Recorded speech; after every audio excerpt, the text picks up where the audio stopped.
Hello guys, hope you doing well होइन। आजको चाहिँ म हजुरहरूलाई यो भिडियो केका लागि राख्दैछु भने यदि तपाईँ होइन नेपालदेखि कुनै कन्ट्री जाने सोचिराख्नु भएको छ या अस्ट्रेलिया आउने सोचिराख्नु भएको छ भने चाहिँ नेपालबाट चाहिँ अस्ट्रेलिया आउँदाखेरि के स्किल लिएर आउँदाखेरि बेस्ट होला त भनेर चाहिँ मैले यो भिडियो बनाउन लागेको। सो इन्डसम्म हेर्नु होला है त भिडियो।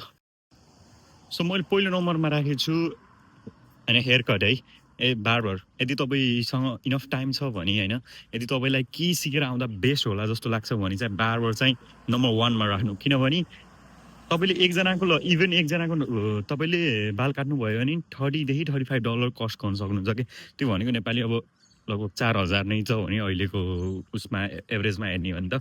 सो तपाईँले त्यो आफ्नै घरमा नि गर्न सक्नुहुन्छ कि यति नेपालीको कन्ट्याक्टमा होइन। तपाईँ सस्तो प्रोभाइड गरेपछि मान्छे पनि आउँछ होइन। अनि त्यही भएर तपाईँले त्यसरी अर्निङ गर्न सक्नुहुन्छ। र तपाईँलाई सेकेन्ड कुरा चाहिँ के सिकेर आउनुहोस् भन्दाखेरि चाहिँ सेकेन्डमा चाहिँ तपाईँले राख्नु बारिस्टा। जस बारिस्टा पनि तपाईँले नेपालबाटै सिकेर आउनुभयो भने जस हल्का केही यहाँ आएर सुरुबाट सिक्नुभन्दा त नेपालबाट नै केही सिकेर आउनुभयो भने तपाईँलाई प्लस पोइन्ट हुन्छ नि। जस स्मल कुराहरू पनि तपाईँलाई थाहा भयो भने होइन, एउटा कमन कुरा होइन, तपाईँलाई कपको बारेमा तपाईँलाई मेसिनको बारेमा नलेज भयो भने नि यहाँ आएर काम सिक्न धेरै सजिलो हुन्छ। तर बारिस्टा चाहिँ धेरै नगर्न भन्छ नि। तर फेरि यहाँ आएर सुरुबाट सिक्नु गाह्रै हुन्छ कि। यहाँ हामीसित डाइरेक्ट काममा गएर सिक्ने कुरा हो नि त। काममा तपाईँलाई अब कमन कुरा सिकाएर त कसैले पनि बस्दैन अफकोर्स होइन। सो बारिस्टालाई चाहिँ सेकेन्ड नम्बरमा राख्नुहोस् है। थर्डमा चाहिँ मैले अब बारटेन्डर नि राख्न खोजेँ, तर मैले धेरै बारटेन्डरले यहाँ अब त्यो रेस्टुरेन्टमा बारमा गरेको नेपालीहरू चाहिँ मैले कम नै भेट्टाएको छु। तर यदि तपाईँसँग एबिलिटी छ भने बारटेन्डर नि एउटा बेस्ट अप्सन हो है नेपालदेखि सिकेर आउँदाखेरि होइन। अरू चाहिँ त्यस्तो केही छैन होइन। मैले त मेन भनेको बारबरलाई राख्छु, बारिस्टा सिक्नुहोस् होइन। अनि त्यही हो। अनि गुड इङ्ग्लिस होइन, एउटा जस अलि राम्रो इङ्ग्लिस बोल्ने भएर आउनुहोस्। कम्युनिकेसन भनेको मेन कुरा हो क्या। यहाँ तपाईँसँग स्किल नभयो भने तपाईँको कम्युनिकेसन छ भने चाहिँ तपाईँले काम पाउन एकदमै सजिलो छ है अस्ट्रेलियामा चाहिँ। सो अरू त्यस्तो सिकेर आउनुहोस् त मैले केही भन्ने त्यस्तो छैन होइन। तर जस होइन केही न केही स्किल चाहिँ नेपालबाट आउँदाखेरि लिएर आउनुहोस्, धेरै नै तपाईँलाई हेल्पफुल हुन्छ। र त्यही हो, एउटा लर्निङ र पोजिटिभ माइन्ड लिएर आउनुहोस्। अस्ट्रेलिया आउँदै हुनुहुन्छ भने या जुनै कन्ट्री पनि जाँदै हुनुहुन्छ तपाईँलाई काम सिक्न पनि सजिलो हुन्छ। सो पोजिटिभ माइन्ड सेट हुनुपर्ने, लर्निङ माइन्ड सेट हुनु पऱ्यो होइन। अनि मान्छेसँग घुलमिल चाहिँ हुनु पऱ्यो है।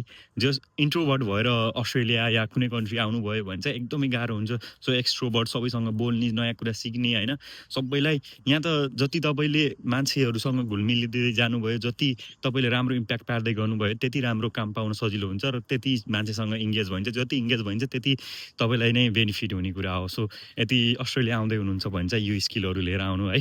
अनि बी कन्फिडेन्स होइन।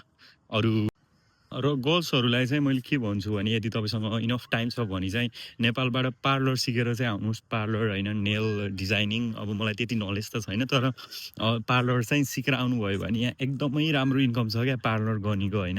हेयर ड्रेसरहरूको यताउता होइन, तपाईँले काम पाउन एकदमै सजिलो हुन्छ क्या। सो तपाईँले यिनी कुराहरू चाहिँ होइन सिकेर आउनुहोस् नेपालबाट आउँदाखेरि। अनि त्यही हो, अलिक कन्फिडेन्स भएर आउनु। नेपालबाट आउँदाखेरि राम्रो गर्छु भनेर आउनुहोस् होइन। तपाईँलाई जति हामीले नेपालमा सोध्छौँ नि अप्ठ्यारो होला, तर त्यत्तिको अप्ठ्यारो हुँदैन क्या। त्यही भएर यिनी स्किल्स चाहिँ लिएर आउनुभयो भने चाहिँ अस्ट्रेलियामा तपाईँलाई होइन धेरै सजिलो हुन्छ। यो मैले मेरो एक्सपिरियन्सको तरिकाले भनेको। अनि अब त्यस्तै हस्पिटालिटीहरूमा आउँदै हुनुहुन्छ, अब नर्सिङमा आउँदै हुनुहुन्छ भने त केही गर्नु परेन तपाईँले होइन। यति हस्पिटालिटीमा आउँदै हुनुहुन्छ नि नेपालमा जस तपाईँ खाली टाइममा कुनै रेस्टुरेन्ट, क्याफे होइन यताउति काम गर्नुहोस् होइन। अनि तपाईँलाई त्यो एउटा सर्भिस गर्न नि एउटा प्लस पोइन्ट हुन्छ होइन। तपाईँले सर्भिस सिकेर आउनुहुन्छ, मान्छेसँग कसरी बोल्ने त्यो नलेज लिएर आउनुहुन्छ होइन। अनि अर्को अब तपाईँलाई अर्डर लिन आउँछ होइन। अझ त नेपालमा पनि डिजिटल भइसक्यो खान्दा। सो तपाईँहरूलाई यिनी सानो सानो कुराले बहुत हेल्प गर्छ क्या। यहाँ आएपछि तपाईँलाई धेरै नै हेल्पफुल हुन्छ। सो यिनै यो स्किलहरू, त्यस्तो अरू त म केही मेन्सन गर्दिनँ होइन। जति मेन्सन गरेछु त्यति चाहिँ सक्नुहुन्छ अनि लिएर आउनु। अनि लास्टमा नछुट्याउने कुरा चाहिँ ड्राइभिङ लाइसेन्स चाहिँ आउँदाखेरि तपाईँले होइन चाहे जति जे गरेर भओस् होइन, जसरी भओस् ड्राइभिङ लाइसेन्स चाहिँ लिएर आउनुहोस्। लाइसेन्स ल्याउनु भयो भने धेरै प्लस पोइन्ट हुन्छ। तपाईँले केही गर्न नसके नि उबर गरेर भए पनि होइन आफ्नो मस्त चलाउन सक्नुहुन्छ। So of you love this video होइन। अब फ्युचरमा अलि राम्रो कन्टेन्टहरू हाल्छु मैले होइन। So do subscribe my YouTube channels. Thank you.